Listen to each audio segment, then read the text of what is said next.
நாளெல்லாம் நான் பேசுவது உமது பெருமையே. திருவருகை காலம் 1ஆம் வாரம்.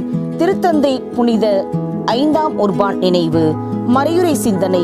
திருவிவிலியத்தில் கொடுக்கப்பட்டுள்ள கருவுரை இயலாத பெண்கள் பற்றி கவனிக்கப்படாமல் போக வாய்ப்புகள் அதிகம் உண்டு. ஈசாக்கு, யாக்கோபு, சிமியோன் மற்றும் சாமுவேல் ஆகியோரின் தாய்மார்கள் மலடியாக கருதப்பட்டனர். ஆனால் அவர்கள் அனைவருமே இறைவனின் திட்டப்படி பிள்ளை பேற்றால் ஆசீர்வதிக்கப்பட்டனர். இன்றைய முதல் வாசகம் சிமியோன் பிறந்த வரலாற்றையும் நற்செய்தியில் திருமுழுக்கு யோவான் பிறந்த வரலாற்றையும் எடுத்து கூறுகின்றது.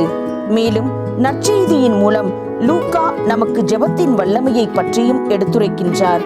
ஆகவே நாம் சிறந்த எந்த ஒரு செயலையும் விசுவாசத்துடன் கடவுளின் மீது முழு நம்பிக்கையும் வைத்து ஜெபித்தால் இறைவன் கண்டிப்பாக நமது குரலுக்கு செவிசாய்ப்பார் என்பதை உணர்ந்து ஜெபிக்க கற்றுக்கொள்வோம்.